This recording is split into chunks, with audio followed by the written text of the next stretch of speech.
So it has been some time since I reviewed a flagship smartphone, and that's something that might actually change moving forward on this channel, at least for a little while. So I'm somewhat excited about that because I haven't really been at that stage for quite a long time. But one of the flagships phones that I'm going to be reviewing today is going to be the Samsung Galaxy S21, which is a 5G phone. And it is going to be one of Samsung's more affordable flagships, I suppose, that still costs around $800, and this is actually the most affordable model. Now, their real flagship now is their Galaxy Fold, which everyone is very excited about. Everyone pretty much likes it. There's just so much hype behind it, but not everyone can afford it. So let's go ahead and talk about their most affordable flagship as of 2021, and talk about whether or not a phone like this is actually worth it to begin with. Let's dive right in.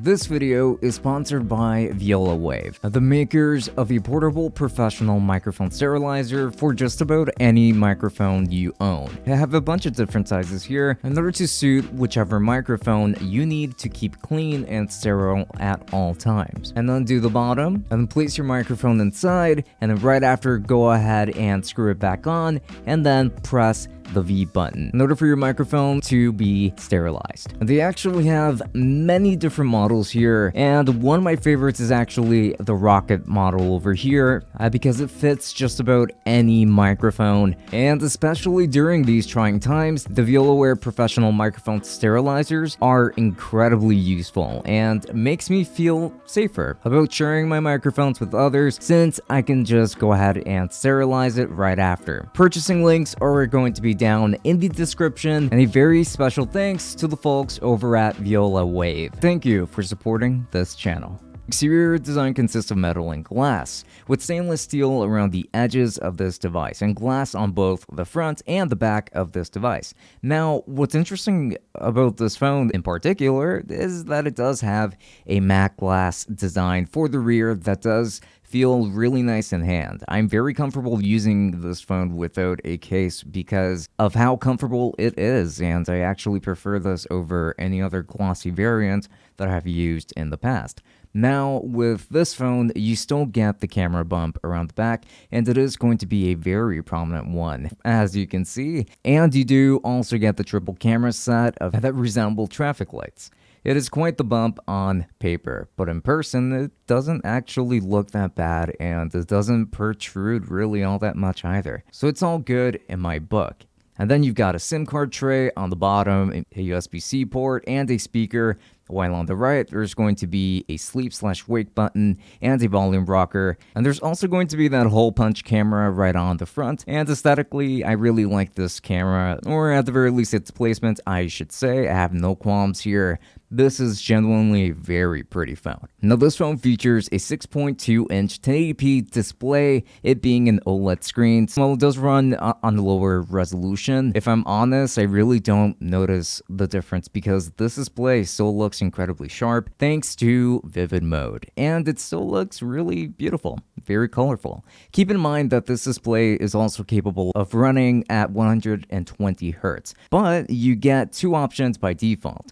You get adaptive mode, where it decides when it should run at 120 Hz or when it should run at 60 Hz, or standard mode for saving on battery life and always running at 60 Hz, which I'm happy to have these options, but I wish that I had the option to always keep it at 120 Hz no matter what. On the Pixel 4 and onwards, you can trigger this option through the developer settings, but that does not seem to be the case here on the S21 models at all, which is kind of a shame. Either way, it is a very beautiful display, and I really like it, but this is kind of a missed opportunity. And now, the speakers on this phone are not good. Seems like in the pursuit of making these phones more affordable and increasing profit margins, they've us over with a mediocre speaker on the $800 version, and this is for the S21 model. I do not like it. So when it comes to other features on this phone, we do get wireless charging on any Qi standard wireless charger, and you still get fast charging on this one, which is always going to be pretty nice, but still expected at this point. You do also get 5G connectivity, like I mentioned earlier, which is pretty nice too, since it's been getting a lot better over time. time, and more cities have been gaining access to 5G by now. And there's also IP68 water and dust resistance. That is still nice to have, and Samsung devices have always been very good on that front, except when it came to the S6 a couple of years ago. I think it was in 2014. There's going to be an on-screen fingerprint scanner, facial recognition too, that both work really well. I really like using them. You also get S Pen support, but that is actually a separate purchase, and there's nowhere to put it on this phone. But guess what? That's only compatible with the Ultra variant, so we can go ahead and forget about that anyway for now. And those are essentially all of the features that I have noticed, at least, that matter to me besides what I've mentioned beforehand. Now, the Samsung Galaxy S21 5G features a Snapdragon 888 with 8GB of RAM, 128 gigs of storage at the base model, and 512 at the highest end, as well as a 4000 mAh battery. The specs are not bad by any means on paper, but it's in practice that we really get to see what these specs actually mean. Now, when it comes to everyday tasks, like if you're browsing the web or just like doing whatever on your phone, and if you're not playing very demanding games or anything like that, you're going to have a fantastic time with it. I think it looks really good running through it at 120 hertz when it lets you, and yeah, I think it's a great display. And I think that in general, when it comes to everyday use, it's going to be a very good experience unless you fall into certain categories, and I am going to talk about that right now. I wanted to go ahead and talk about the 4 cameras on this device, the one on the front, for instance, and the 3 on the back. So let's go ahead and begin with the front-facing camera. It's pretty nice. Honestly, it is a 4K 60 camera that does have a wide angle option, and it does feature different resolutions as well, so I would say that it is actually pretty good. However, I just wanted to say that I borrowed the Samsung Galaxy S21 5G. I forgot to transfer over the footage that I recorded with it to talk about the cameras better, and I forgot to secure the pictures that I took with it as well. I literally have nothing to show you regarding their quality here. All that you have here is just my word, which is such a huge shame, just considering that I would have been able to show you all of this. So what ended up happening essentially is that I borrowed the phone, and then when the time came to return it, I factory reset it as I had to, and I forgot to take the pictures and videos out. So my sincerest of apologies there. Sorry that I can't show you anything. Anyway. Portrait photography, however, is still going to be pretty good, and horrible at others, which is where I would probably say that this camera isn't really that great, and this is why I really wanted to be able to show you what I took. It's good, but there is a good chance that portrait mode blurs out part of your hair very easily, in fact, which is not really ideal. I think that the front-facing camera is still fine, and I wouldn't really spend too much time knocking it since it's good for just about any task that you want to perform with it, honestly. Now, the rear-facing cameras are hit or miss for me too. The best resolution for these is going to be 4K 60, even if it can go up to 8K at 30 frames per second on this model. Photos can still look pretty good, and if you can familiarize yourself well enough with Pro Mode, then I would say that you're pretty much good to go in most instances.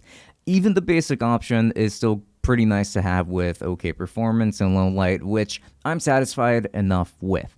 Now, 1080p 60 looks really good to me, and I'm honestly very glad that they included this option. Though a higher frame rate option would have been very nice without needing to go with the slow motion features here. And in case I missed anything, do make sure to let me know, of course. However, the 8K mode is still straight up not good. If you pay attention to how the camera is moving, it just looks like it's having a really tough time trying to capture a 4K image when just using it, and not even recording with it just yet. I think that it's really grainy, not good, and a waste of space on a phone like this that clearly doesn't really have the hardware to be able to run it properly.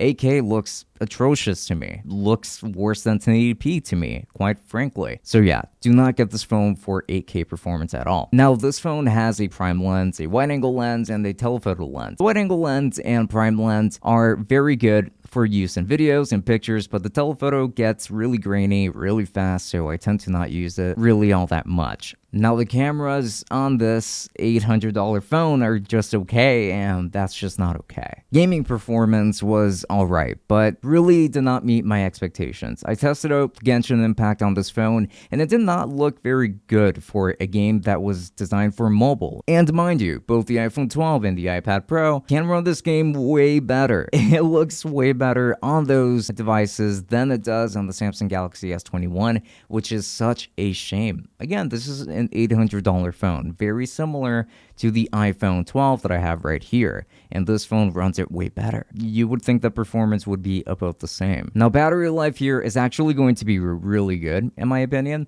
I have consistently gotten very good performance where it does last me all day, and I would even say that the battery life on the S21 is better than the one on the iPhone 12 for my own experience, so I do very much appreciate that from them. So, on to my complaints. The cameras. The cameras are not very good. The front-facing one I think is fine, but the rear cameras could definitely use some work, and just get rid of 8K altogether and just focus on giving us really good 4K if possible. Again, a couple of years ago, the focus probably would have been on just that, and we would have gotten much better results that way. And I think that Samsung really missed the mark here, since they tried to make a premium phone seem like more of a mid-range, or a mid-range seem more like a premium phone. I don't even know, but I think that you should not get this phone for the cameras. Now, gaming performance on this is not going to be very good if you're playing high-end games, but if you're playing other types of games, for instance, like if you're just a Candy Crush kind of person, you're not going to have any issues at all. But if you wanted this phone to play Genshin on it because of this beautiful big display that honestly just looks beautiful except when you're playing Genshin, then this phone is not really going to be for you. I have a feeling that when it comes to a lot of different types of heavy-duty games, you're just not really going to get this phone's best, which is really a shame. Also, the speakers are terrible. They're super quiet because I believe that, if I'm not mistaken, from what I heard, I think that one of the speakers is actually kind of like on the back of the phone, and there's one on the bottom of the phone.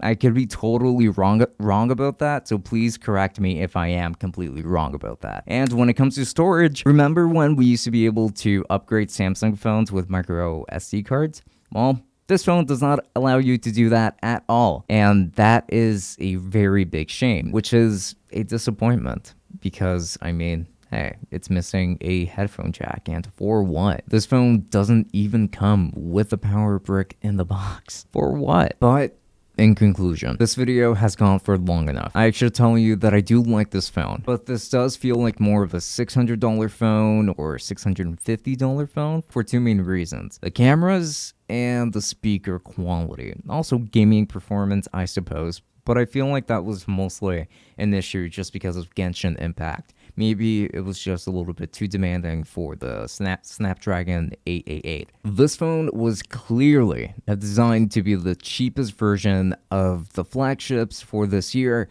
and I am honestly disappointed in this device.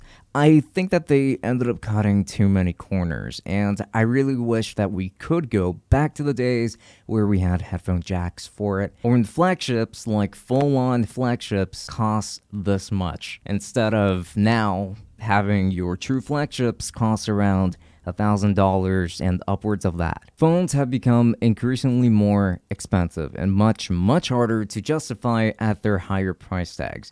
I mean, the industry is so dry right now that the main gimmick for phones has become their foldability. You know, people really want those folding phones now. But man, I really am underwhelmed with $800 phones, and this is just scraping the bottom of the best bits. If you don't care for the speakers or the cameras, then I actually think that you'll really like this phone. So it's for you, and if you don't take too many pictures, then it's also going to be for you. Otherwise, honestly, just shop for a mid-range phone. You probably won't be disappointed if you ended up going in that route, since the mid-tier has actually gotten way better over time. And like, for example, with Samsung's own Samsung Galaxy A41s, I believe, or 42s.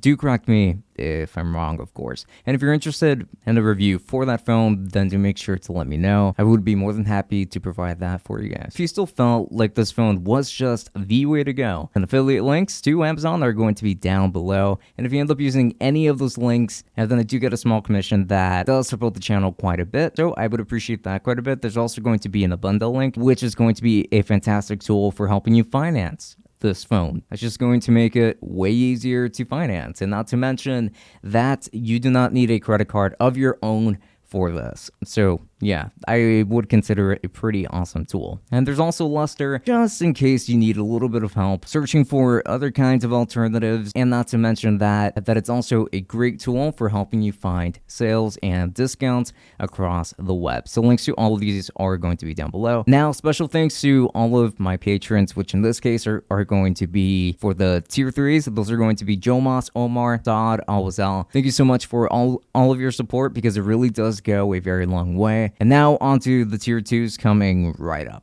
And this is super important. I would just like to give a very special thanks to all of our patrons, which are going to be listed right here on the screen. Again, a massive thanks to you all for supporting us to help us create the kind of content that we bring to you on a day-to-day basis. And thank you so much for supporting the Tech Summit podcast as well. And just remember that if you would like to be a part of this community too, and then do make sure to check out the links to our Patreon, where you don't only get bonus episodes of our podcast, but you also get automatically entered into one of our monthly giveaways of a tech product that we have reviewed that is of at least $50 in value or higher. So links to that down below. And don't forget to follow me on Twitch and on Instagram. Of course, I do tend to stream on Twitch fairly often though. With that said, this has been Francisco from Tech Summit. Thank you so much for watching, and I will be seeing you all later. Enjoy.